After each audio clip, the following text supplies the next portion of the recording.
여러분, 인구가 갈수록 늘고 있죠. 얼마 전에 74억이었는데 최근 통계를 보니까 77억. 그리고 2023년에는 80억 넘을 거라 그래요. 얼마 안 남았는데. 여러분, 어떤 물건이 야, 이거 참 귀하다 그러려면 희소성의 가치가 있어야 귀하죠.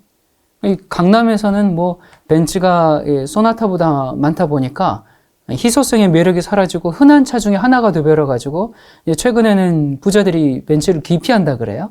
예. 여러분, 이 다이아몬드 그 돌덩이가 왜 그리 비쌉니까? 아무것도 아닌데. 별로 없으니까. 그리고 사람도 마찬가지입니다. 이 세상에 사람들로 꽉 차가지고 부딪히는 게 사람이고 밟히는 게 사람이에요. 그러다 보니까 이 다른 사람의 생명을 귀하게 여기지 않고 함부로 취급하고, 그리고 뭐 나도 뭐 그다지 있어도 그만 없어도 그만인 것 같은 그런 사람처럼 느껴지죠. 태어나지 말았어야 하는데 태어난 것 같고, 그래서 그냥 아무렇게나 태어나서 아무렇게나 살다가 아무렇게나 갈 것 같은 생각이 자꾸 드는 겁니다. 에스겔 16장에 보면 한 여인의 일생이 나오는데, 어느 날 갓 태어난 아기가 이 탯줄도 자르지 못하고 피투성이가 되어서 들판에 벌어져 울고 있습니다. 곧 짐승의 밥이 될 신세요, 햇볕에 타 죽을 신세고 해가 지면 얼어 죽을 그런 신세입니다. 때로는 우리의 모습이 이렇죠. 도와주는 사람도 없고 소망과 능력도 없는 그런 상태, 아무런 빛도 아무런 희망도 보이지 않는, 정말 오직 절망만이 가득한 그 참혹한 곳에서 서서히 죽어가다가 마지막으로 남은 힘을 모두 모아서 최후의 몸부림을 치는 그 순간에, 생명의 불이 꺼지기 바로 직전에 어디선가 한 줄기 빛과 함께 구원의 소리가 들립니다. 6절입니다. 내가 내 곁으로 지나갈 때에 내가 피투성이가 되어 발짓하는 것을 보고 네게 이르기를 너는 피투성이라도 살라. 다시 이르기를 너는 피투성이라도 살라 하고. 여러분, 지난해 그 우리나라의 자살률이 OECD 회원국 가운데 1위를 차지했다고 그럽니다. 하루 평균 38명이 스스로 목숨을 끊는다고 해요. 교통사고 사망자보다 훨씬 많은 수치입니다. 그 어떤 충격이 이 천하보다 귀한 생명을 스스로 포기하게 만드는 것일까요? 뭐 경제 생활 문제, 또 정신적인 문제, 육체적인 질병의 문제 등으로 자살합니다. 사람들이 실직했다고 자살하고, 실연했다고 자살하고, 취직이 안 되어 자살하고, 왕따를 당해서 자살하고, 명예를 잃게 되면 또 죽으려고 하고, 남들보다 조금 못 살아도 죽으려고 하고, 가정에 불화가 있어도 죽으려고 하고, 심지어 자기가 너무 못생겼다고 자살하기도 합니다. 여기 피투성이의 사람은 말 그대로 인생에서 최악의 경우를 만난 사람입니다. 찢기고 상한 만신창이의 사람입니다. 살아갈 가치도 없다고 여겨지는 사람, 그런 여력이 조금도 남아있지 않는 사람, 아무에게도 환영받지 못하고 버림받은 그런 사람입니다. 여러분, 그런데 아십니까? 예수님도 그렇게 태어나셨어요. 자기 땅에 오매 자기 백성이 영접지 아니했다라고 말씀하고 있죠. 환영받지 못한 그런 인간으로 오셨습니다. 여러분, 예수님의 일생은 끊임없이 환영받지 못하고 버림받은 인생을 사셨습니다. 마지막에 돌아가실 때도 정말 말 그대로 피투성이가 된 채 무슨 말씀을 하셨습니까? 아버지여, 어찌하여 나를 버리시나이까? 예수님의 일생은 피투성이가 된 채 버림받은 죄인의 일생을 사셨습니다. 여러분, 죄 지으면 버림을 당합니다. 연예인들이 음주운전하고 마약하다 걸리면 그날로 대중들로부터 버림받는 겁니다. 그런데 예수님은 본인이 지은 죄도 없이 인간이 지은 죄 때문에 버림당한 그 인간의 운명을 자처하고 오셔서 처음부터 끝까지 무시당하고 손가락질 당하고 버림받은 그 인생의 길을 걸어가셨습니다. 태어날 때부터 거할 곳이 없어 말구 위에 내동댕이 쳐진, 그렇게 이 세상에 나왔습니다. 그분이야말로 이 땅에 내동댕이 쳐진 그런 인간으로 탄생하셨습니다. 그리고는요, 가족들에게도 버림을 받으셨습니다. 예수님이 집에 들어가실 수가 없었습니다. 형제들이, 누이들이 예수님을 정신병자 취급했습니다. 고향에도 가지 못했습니다. 고향에 갔다가 고향 사람들이 끌어내서 벼랑에 던져가지고 겨우겨우 살아나셨습니다. 정말 예수님의 일생은 버림받고 환영받지 못한 그런 생을 사셨죠. 그렇게 버림받은 예수님이신데, 예수님이 이 땅에 오신 목적이 뭔지 아십니까?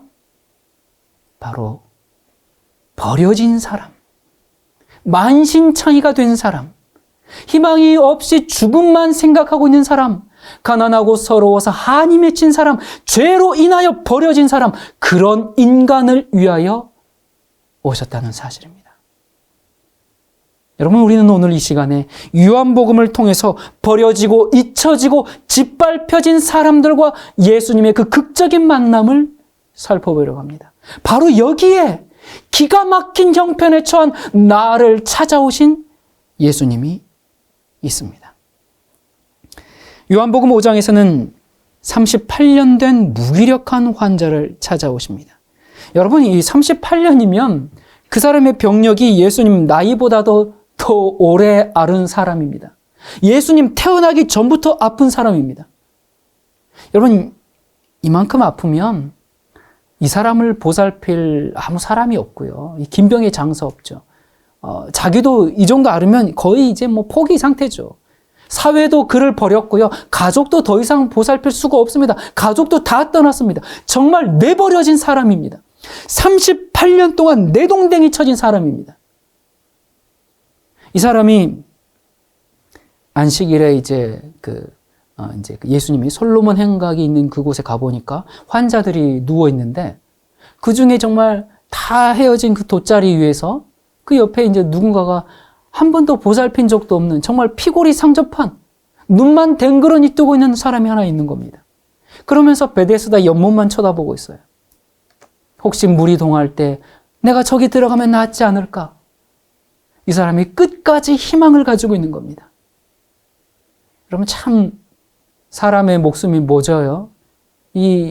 그만하면 정말 이렇게 죽기를 각오할 것 같은데, 그래도 살고 싶어하는 겁니다. 왜 그런가? 여러분, 이 생명은 우리가 탄생할 때 죽음과 같은 고통을 치르고 태어납니다. 그렇기 때문에 생명은 죽음과 같은 그 고통을 이길 힘을 갖고 태어납니다. 인생의 짐이 무거우면 다 자살할 것 같지만 그렇지 않습니다. 태어날 때 그 고통을 이길 힘을 가지고 태어납니다. 여러분, 우리가 태어날 때 죽을 고비를 넘기고 태어나는 겁니다. 자, 예수님이 이제 그를 찾아갑니다. 5장 6절부터입니다. 예수께서 그 누운 것을 보시고 병이 벌써 오랜 줄 아시고 이르시되, 네가 낫고자 하느냐? 병자가 대답하되, 주여, 물이 동할 때 나를 못에 넣어줄 사람이 없어 내가 가는 동안에 다른 사람이 먼저 내려가나이다. 예수께서 가라사대, 일어나 네 자리를 들고 걸어가라. 네가 낫고자 하느냐? 이렇게 쓸모없이 버려진, 정말 38년 동안 폐기 처분된 쓰레기통에 버려진 그 기구한 운명을 가진 사람을 찾아가셔서 요한복음 5장의 주인공으로 만들어 놓으셨습니다. 일어나 네 자리를 들고 걸어가라. 예수님 손에 가면 그렇게 됩니다. 과거를 청산하고 일어나 새 삶을 찾았습니다. 그런데 문제가 좀 생겼어요. 그날이 안식일인데 이 사람이 이제 돗자리를 들고 너무 좋아가지고 걸어가는데 바리새인을 만난 겁니다. 바리새인이 뭐라 그래요? 유대인들이 병 나은 사람에게 이르되 안식일인데 네가 자리를 들고 가는 것이 옳지 않다. 어이 거기 김 선생 잠깐 멈춰보시오. 지금 무슨 날인지 알고 짐을 들고 가는 겁니까? 예, 이 질문을 지금 받은 거죠. 아니 병이 나았으면 축하를 해줘야 되는데 어떻게 안식일에 짐을 들고 가느냐? 그게 유대인입니다. 그랬더니 이 사람이 뭐라 그래요?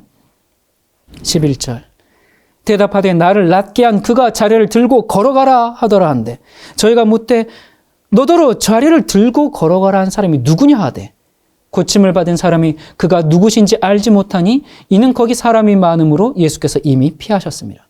그 후에 예수께서 성전에서 그 사람을 만나 이르시되 보라 네가 나았으니 더 심한 것이 생기지 않게 다시는 죄를 범치 말라 하시니 그 사람이 유대인들에게 가서 자기를 고친 이는 예수라 하니라. 이 사람이 이제 나중에 예수님을 만나고 나서 유대인들한테 와서 말했어요. 아, 내가 그 사람을 찾았다고. 그러면 이 사람들도 우와, 그 대단한 사람이 누구십니까? 그러면서 이 사람들도 믿을 줄 알고 그렇게 얘기했는데 그런데 이 사람들이 예수님께 와서 항의를 하죠. 당신이 도대체 뭔데 안식일을 범하게 만드십니까? 그때 예수님께서 무슨 말씀을 하십니까? 17절에 예수께서 저희에게 이르시되 내 아버지께서 이제까지 일하시니 나도 일한다. 여러분 이때 예수님이 처음으로 지금 뭘 내놓으셨냐면 자기 신분증 내놓으셨습니다. 지금까지는 그냥 신분을 감추고 일하셨어요. 그런데 당신 누구요? 그렇게 묻자 예수님이 신분증 내놓으셨습니다. 그런데 이 신분증이 예수님의 신분증이 어디랑 연결이 되어 있습니까? 안식일과 연결되어 있습니다. 안식일에 일할 수 있는 분은 하나님밖에 없습니다. 하나님이 안식일에 일하지 않으면 어떻게 될까요? 태양이 안 뜹니다. 바람이 안 불고 곡식이 자라지 않고 생물계든 무생물계든 다 죽습니다. 여러분 안식일에 병이 치료됩니까? 안 됩니까? 치료됩니다. 병은 의사가 고치는 게 아니라 의사는 찢고 바늘로 꿰매 놓으면 붙이는 건 하나님이 하시는 겁니다. 안식일은 하나님께서 일하시니 예수님도 일하고 우리도 일합니다. 근데 무슨 일요? 영혼을 살리는 일, 예수님의 사랑을 드러내는 일, 하나님을 경배하는 일, 그게 안식일입니다. 안식일은 율법이 아닙니다. 율법주의적 유대인들은 그들이 만들어 놓은 안식일 틀에 맞지 않았기 때문에 예수님께 돌을 들었죠. 방황하는 군중을 요한복음 6장에서 이제 우리가 보게 됩니다. 이 군중들을 아무도 먹이질 않아요. 나라가 먹이지를 못해요. 그런 방황하는 군중들을 다 모으고 배가 부르도록 먹여주셨습니다. 여러분 이때 예수님이 친히 만들어 먹이셨던 이 떡, 이 생명의 떡, 우리도 먹어야 합니다. 그런데 이 떡은 하루 3끼씩 찾아 먹어도 이 땅에 있는 우리의 이 음식들은 하루 3끼씩 먹어도 결국 어떻게 돼요? 다 죽습니다. 사람의 이 생명은요, 다른 생명을 먹어야 생명이 유지됩니다. 우리가 흙을 먹고 살진 않죠. 뭘 먹습니까? 생명을 먹어야 합니다. 그래서 우리가 밥을 먹는 까닭은 쌀에 있는 생명을 취하는 겁니다. 너 죽이고 나 살자. 여러분 배추 죽여서 김치 먹고 나 사는 겁니다. 다른 생명 뺏어서 나 사는 게 음식입니다. 여러분 오늘도 우리가 쌀 많이 죽여서 먹고 우리가 지금 살아다니는 겁니다. 그래서 떡 하나 만들자면 수없는 밀과 쌀이 죽어야 합니다. 이 밥 한 공기에 여러분 그 세보셨습니까? 여러분 몇 개의 쌀알을 드십니까? 그 수많은 쌀들이 죽어야 합니다. 죽어서 갈려지고 완전히 부서진 다음에야 내게 생명력을 제공합니다. 그래서 예수님께서 뭐라고 하셨어요? 한 알의 밀알이 떨어져 죽어야 너희가 산다. 그래서 내가 너희 살리려고 죽는다. 이게 그 얘기입니다. 자, 그런데 한 번 먹으면 죽지 않은 떡은 좀 없을까? 근데 그런 게 없어요. 여러분, 우리가 왜 자꾸 밥을 먹습니까? 밥을 이렇게 계속 먹는 이유가 그게 오래 못 가기 때문에 그렇죠. 그런데 영원한 생명이 있는 떡, 그거 있으면, 우리가 그거 먹으면 영원히 살지 않겠습니까? 바로 예수님이 생명이니까 그 떡이 되시기 위해서 부서지신 겁니다. 그래서 한 알의 밀알이 되셔서 생명의 떡이 되셨어요. 그 떡에는 영원한 생명이 있기 때문에 우리가 그 떡을 먹으면 영원한 생명이 오는 겁니다. 그래서 내 생명 너희에게 줄 테니까 너희가 먹고 영원히 살아라. 그렇게 자신의 몸을 십자가에 다 내놓으셨습니다. 요한복음 8장에서는 한 여인이 간음하다가 현장에서 잡혔습니다. 이 여자를 유대인들이 잡아다가 예수님 앞에 내동댕이 치죠. 이 내동댕이 쳐진 이 여자, 여러분, 이런 여자는 사회에서도 버림받고 가족에게서도 버림받고 또 주변 사람들로부터도 손가락질 받는 여자입니다. 당시 교회도 버렸고 종교도 버린 여자입니다. 그러나 예수님은 이 버려진 여자를 위해서 땅에 글씨를 쓰시고 그 여자를 살려내셨습니다. 만신창이가 되었어도 피투성이라도 살아라. 여러분, 우리가 요한복음을 읽어보면 예수님이 이렇게 버려지고 잊혀진 사람들을 일부러 찾아다니시고 그들을 찾으셔서 새 생명을 주시고 새 삶을 주고 그리고 돌보십니다. 9장에 가보면 나면서 소경된 사람이 나옵니다. 사회가 버리고 광명한 세계로부터 이 버림을 당한 이 사람, 그를 찾아서 눈을 뜨게 하십니다. 여러분, 하나님 정말 좋은 분이십니까? 이분이 우리 하나님이십니다. 하나님이 어떤 분일까? 이분이십니다. 이런 분입니다. 이런 하나님을 두고서 우리가 구원을 받지 못한다면 그건 정말 너무한 일입니다. 그런데 그럼에도 불구하고 많은 사람들이 구원받지 못하는 까닭이 뭘까요? 바리새인들, 유대인들, 서기관들이 왜 구원받지 못할까요? 그들이 하나님을 믿는다고 하면서 사실은 믿지 않았기 때문입니다. 불신입니다. 불순종입니다. 그것은 하나님과 나와의 관계를 끊어버리기 때문에 구원이 없는 것입니다. 여러분, 이제 우리가 이 요한복음 11장으로 이제 가보면 예수님이 돌아가시기 이제 3개월밖에 남지 않았어요. 점점 죽음의 그림자가 가까이 이제 다가올 때 예수님께서 가장 사랑하시는 그 집안에 불행이 이릅니다. 11장 1절부터 어떤 병든 자가 있으니 이는 마리아와 그 형제 마르다의 촌 베다니에 사는 나사로라.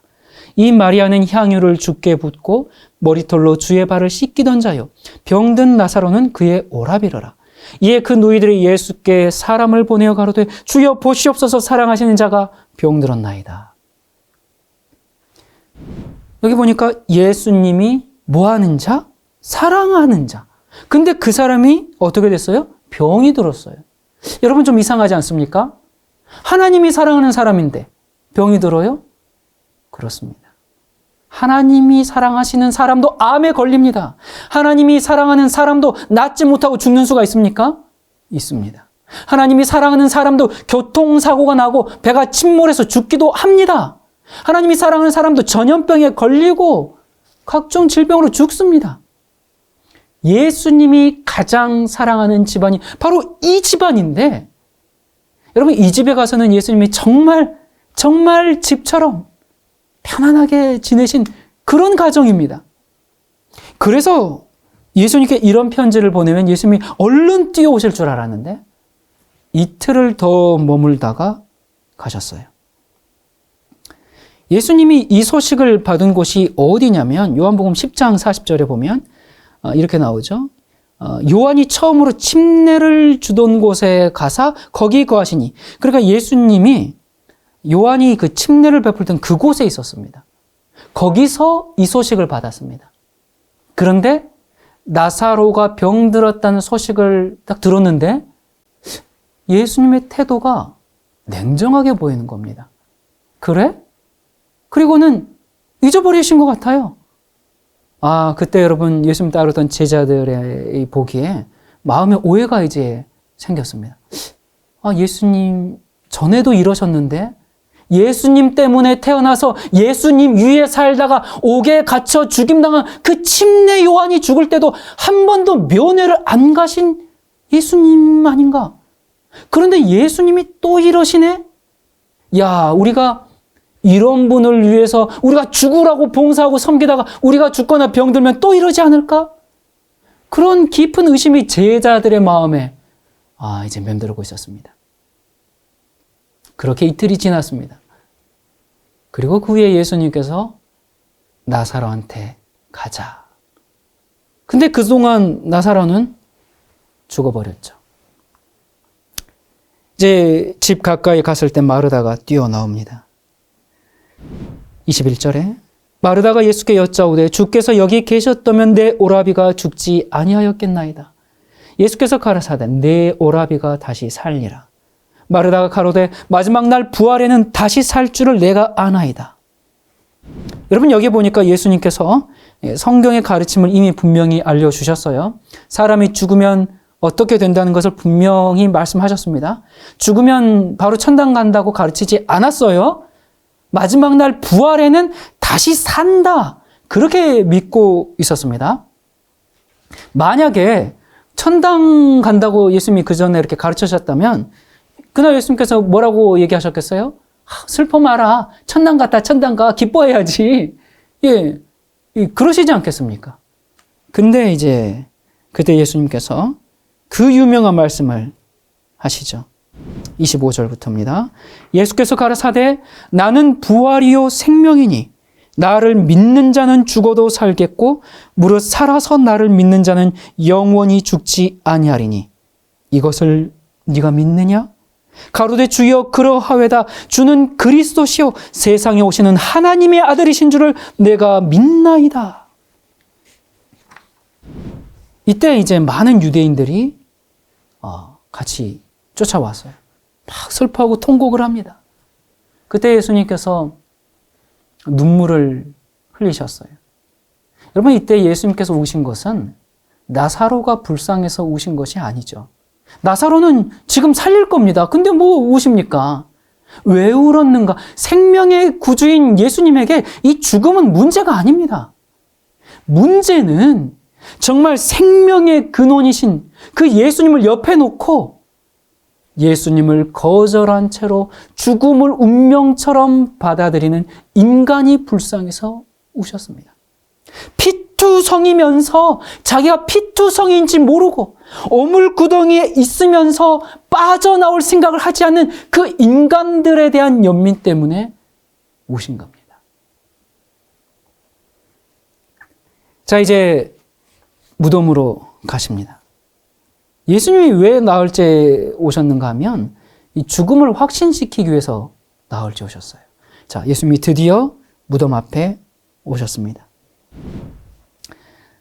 예수께서 가라사대 돌을 옮겨 놓으라 하시니 그 죽은 자의 누인 마르다가 가로되 주여 죽은 지가 나흘이 되었음에 벌써 냄새가 나나이다.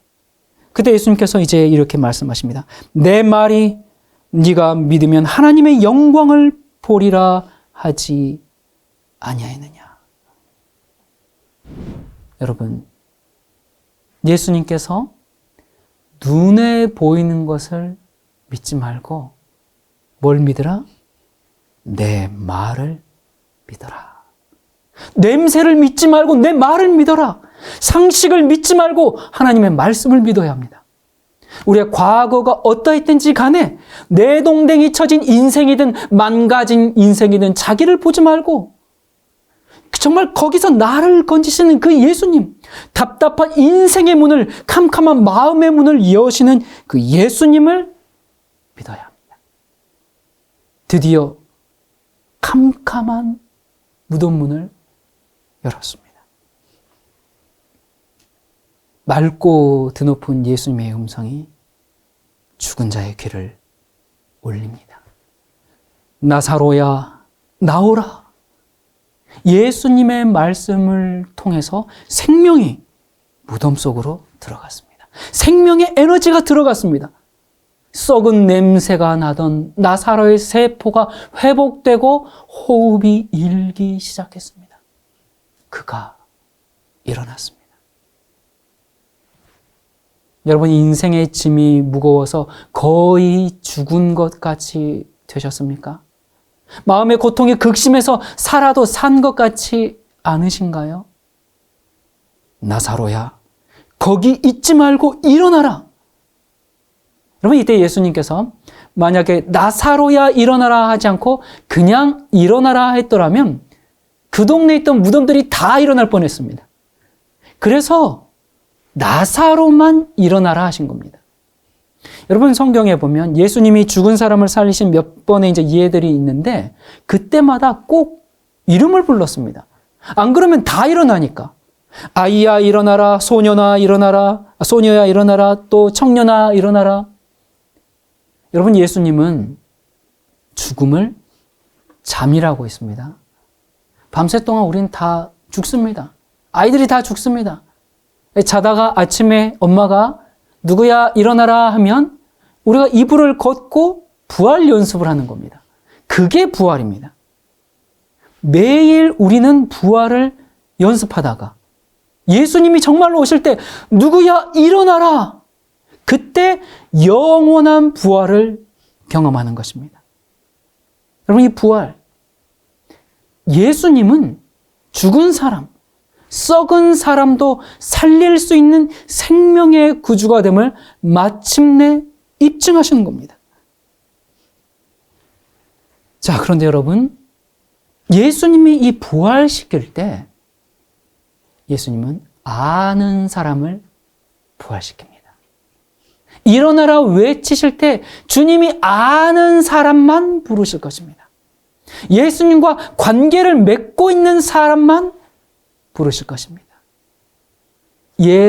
여러분의 그 이름을 예수님께서 기억하시도록 우리가 주님과 참된 우정의 관계를 맺으시기를 바랍니다. 여러분은 지금까지 부활에 대해서 많이 들었을 겁니다. 부활은 교리가 아닙니다. 예수님이 부활입니다. 내가 곧 부활이라고 하셨습니다. 예수님은 우리의 영원한 생명이십니다. 다시 살리는 예수님의 그 생명의 에너지가 오늘 내게 들어올 수 있도록 마음을 열고 나의 주인으로 붙잡고 일어나도록 하십시다. 에스겔 16장 6절에 내가 네 곁으로 지나갈 때에 네가 피투성이가 되어 발짓하는 것을 보고 네게 이르기를 너는 피투성이라도 살라. 다시 이르기를 너는 피투성이라도 살라. 만신창이 피투성이가 되어서 반시체로 누워있는 우리 곁으로 주님께서 오십니다. 차라리 죽어버리면 고통도 다 끝나고 그냥 편할 것 같은데 그런 나를 향해서 하나님은 너는 피투성이라도 살라. 다시 이르기를 너는 피투성이라도 살라. 그렇게 말씀하십니다. 피투성이라도 살아야 해결의 길이 열립니다. 넌 희망이 없다. 죽는 게 낫겠다. 그러니 차라리 죽어라가 아니라 그래도 살아야 한다. 그렇게 말씀하십니다. 제가 피투성인데 아둥바둥거리면서 굳이 살아야 하나요? 과연 그렇게까지 해서 살아야 할 이유가 있을까요? 살아있다는 게 고통인데 그냥 끝내면 안 되나요? 아닙니다. 피투성이라도 살아야 합니다. 발짓을 할 힘만 있어도 주께서는 살라고 말씀하십니다. 단식이라도 할 힘만 있어도 하나님은 상처받은 영혼들을 향해서 안타까운 눈빛으로 말씀하십니다. 피투성이라도 살아있으라. 바늘구멍만한 희망이라도 붙들고 살아야 합니다. 살면 희망이 생기고 살아갈 구멍이 보이는 법입니다. 여러분, 새의 날개가 무겁지만 그것 때문에 하늘을 날 수 있고, 우리의 십자가가 무겁지만 그것 때문에 하늘에 갈 수 있는 겁니다. 고통과 시련 속에서라도 여호와를 바라보는 사람은 새 힘을 얻을 것입니다. 여러분, 죽고 싶을 때 많으시죠? 죽지 못해서 삽니다. 그런 분 많으시죠? 제 마음도 참 아픕니다. 여러분, 이 땅에서는 참 더 이상 아무 소망이 없을지 모릅니다. 그러나 영원한 삶에 비하면 이 땅의 삶은 먼지보다도 작은 겁니다. 성경은 외칩니다. 비록 피투성이라도 살아라. 죽지 말고 무조건 살아라. 그리고 살아있는 동안 꼭 하나님을 만나라. 여러분, 우리의 삶은 이 땅이 전부가 아닙니다. 요즘 시대 정말 무섭고 고치기 힘든 것은 마음의 병, 영혼의 질병이죠. 이 허무한 인생에 예수님을 만나야만 우리가 살 수가 있습니다. 우리의 인생이 아무리 터지고 깨졌어도 예수님 한번 만나면 우리는 버려진 인생이 아니라 영원한 사랑과 관심의 대상인 그 하나님의 자녀가 된다는 이 놀라운 사실을 기억하시기 바랍니다. 참으로 주름살 펴고 삶의 기쁨이 넘치는 그런 삶을 우리도 살 수 있는 것입니다. 이 세상의 행복은 끝이 있습니다. 그리스도 안에만 영원한 행복과 기쁨이 있음을 기억하시고 우리의 불행을 끝내시고 영원한 행복으로 이끄시는 이런 주님을 오늘 만나심으로 우리 가슴 속에서 터져나오는 그 시원한 산샘을, 그 생명의 근원을, 그 기쁨과 행복의 근원을 우리 마음에서 샘이 넘치도록 경험하면서 주님을 만나시게 되기를 간절히 기도합니다. 기도하시겠습니다. 우리를 돌보시는 사랑의 하나님 아버지, 피투성이라도 살라는 주님의 말씀 기억하겠습니다. 어떠한 삶의 무게가 짓누르는 그때라도, 어떤 마음의 고통과 괴로움이 엄습해올 그때라도, 차라리 죽는 것이 나아 보이는 그때라도 포기하지 않고 일어서기를 원합니다.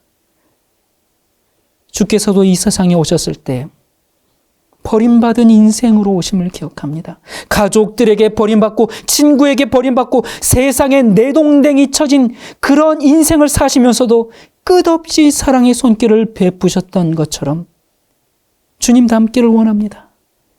오늘 우리를 먹이시고 입히시고 우리의 상처를 어루만지시는 그 주님의 관심과 손길을 깨닫고 우리의 마음의 문을 열 수 있도록, 일어날 수 있도록 도와주시옵소서.